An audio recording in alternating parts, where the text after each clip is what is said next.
Hello students, welcome. My name is Dr. Claudia Mercado and I will be your instructor for the course. This is Accounting 202, Managerial Accounting, and the course is going to be running from October the 27th through December 21st, 2025. I want to welcome you all and I hope all of you are as excited as me to get started. Now this brief video is going to provide you a brief overview of what we are expected to learn in the course, as well as some guidelines and just some general information about the course itself. If at any point in time during the semester you have any questions or concerns, please do not hesitate to contact me. Okay, so let's begin with the course description. In this particular course, students will explore the financial impact of short-term and long-term business decisions. By learning how accounting and other productivity information can be utilized to assess and improve the performance of an organization, managers will be provided with the essential information they need to execute growth strategies and select opportunities that create business value. So there's a lot of data that can be analyzed and utilized to be able to make business decisions. That is what managerial accounting is all about. Now, the core competencies, this is what you should expect to learn by the end of the semester, okay? So, the first one is we're going to describe how managerial accounting supports management information systems. We're going to utilize managerial accounting techniques and models to support an organization's strategic plan. And we're going to explain how managerial accounting is used to make decisions about short-term business opportunities, capital investments, and evaluating operational performance. Okay. Now, a brief overview about myself. I started my educational career a long time ago. I am the first one in my family to go to college, so I am very proud of that. I was born in Mexico, so I immigrated when I was small here to Texas. I am from South Texas. I did not know if I had it in me to go to college. So when I graduated high school, I was always fairly smart, I would say, but I did not know if I could handle college because nobody in my family had ever gone to college, so I didn't really understand the concept of college. I started off with a certificate. From my certificate, I moved on to getting an associate's. From my associates, I went on to getting my bachelor's in accounting.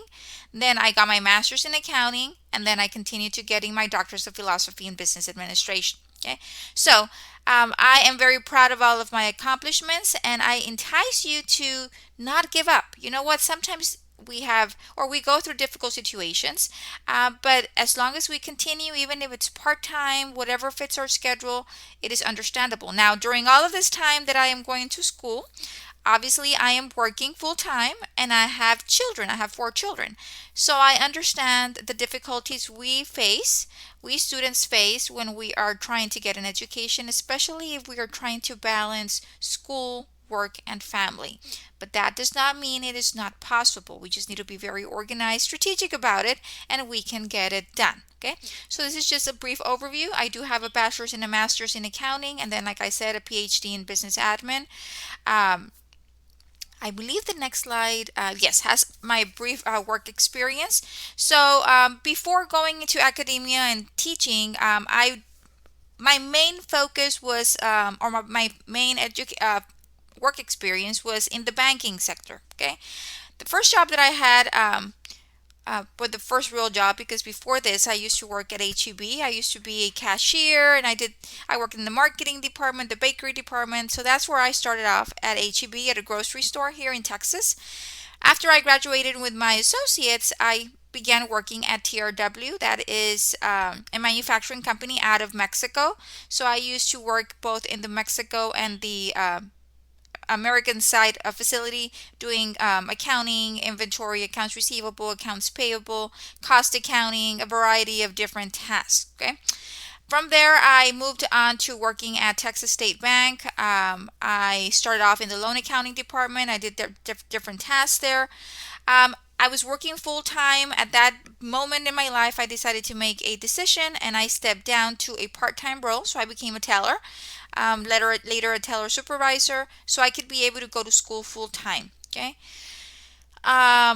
once I graduated with my bachelor's, I moved out of Texas State Bank and I got a job at Lone Star National Bank. And as you can see, I started off at the bottom. That is how it usually happens. So with my bachelor's, I started off as an accounting specialist 1, and then I moved up to being an accounting specialist 2, and then I moved up to being a senior accountant, a banking officer, and then I moved up to being an operations project manager or vice president. Okay.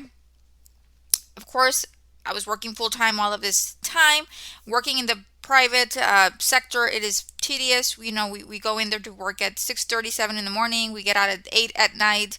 We sometimes work weekends. It's a lot of stress. And having 4 children, I decided to make a switch. So I stepped out of the banking sector, and then I started working at South Texas College, where I am currently still working. I have been a full-time instructor at South Texas College since 2014. I have served in the capacity of assistant department chair as well, and I am also working at Southern New Hampshire University as an adjunct as well. Okay, so this is a brief overview of my work experience, with mostly emphasis in the banking sector, in the accounting arena, but in the banking area. Okay, so some brief information about the course. Okay, it is very important. Announcements are posted every week. I post 2, 3 announcements every week. Please make sure that you read those announcements. I give you kind of like summaries about the chapter, notes about the chapter, videos that are very informative, reminders of deadlines, so on and so forth. Please read those announcements that are posted. Okay. Please adhere to all of the assignment deadlines. I encourage that you print out your course syllabus. That way, you are familiar about what needs to be submitted and the deadlines. Okay. If you ever need any clarification on any of your assignments or instructions, please ask before submitting your assignment for grading. Once you submit your assignment for grading and I have graded it, no resubmissions will be allowed. So if you have any questions about anything, ask before you submit your work. That way you get clarification, you address the issue or concern, and then you can be able to submit your work. Okay. If you are working on a problem set or milestone and you need clarification, please provide me with the problem information and your attempted step-by-step solution so I can provide guidance. Now, this is necessary because I need to see your work. I need to see what you're doing, your calculations, so I can provide guidance. Okay. I am not going to give you the answer. I want to see what you're doing, and then I can direct you to a resource or identify, what is it that you're doing incorrectly, so we can be able to change the trajectory and make sure that you are getting correct responses. Okay. On your discussions, please make sure that you answer all of the discussion prompts in full and that you organize your responses in an easy to follow manner. Please make sure on your discussions, the initial post is due by Thursday and your 2 peer responses are due by Sunday of the week where discussions are assigned. Okay. For discussions, late submissions are not allowed. So please make sure that you do adhere to the deadline for discussion posts. Okay. Now we are going to be working on a milestone project. It's a 3-part project during the semester. So students will complete milestone 1 in module 2, milestone 2 in module 4, and milestone 3 in module 5. Okay. Now, once you complete milestone 1, I'm going to give you feedback. With the feedback that I give you, you need to make revisions and make sure that you make all corrections or process all corrections before you move on to milestone 2. Okay. Now, once you submit those revisions to me, you will be emailing them. Okay. You will not be re-uploading them into the assignment. No, you will. Once you've submitted your assignment for grading, I have graded it and provided you feedback, and you need further review, you need to email me your work. Okay. You email it to me and I will provide further guidance or tell you what you've got right, what you've got wrong, so we can be able to fix it. Okay. So you need to work on milestone 1, work on any revisions, then move on to milestone 2. The same thing for milestone 2. You must make any revisions before you work on milestone 3. Okay. Now, there's a lot of calculations that need to happen. I encourage that you embed all of your formulas within the cells. Okay. You don't have to be a master in Excel to do this. They're very basic formulas that you're doing. You basically just enter the equal sign and your formula, and it will calculate whatever it is that you're wanting to do, whether it's add, divide, multiply, or whatever. Okay, very basic Excel. On your announcements, I do provide some information about formulas for those of you that are not as familiar. Okay, so you have to embed formulas. If you obtain information from another tab or another cell, you need to include a cell reference. Okay, and a cell reference is basically an equal sign, and then you locate the information from that other tab or cell. You click on it, and that way it'll populate the information. That way I can trace that that number is coming from another tab or whatever the case might be. Read the announcements. I have information about formulas and cell references provided. Okay. The students need to always show their work and calculations on how they arrived at each of the numbers. For the milestone projects, your entire project can be correct, but if you don't include the formulas or cell references, I am going to deduct points. I need to see your work. Okay.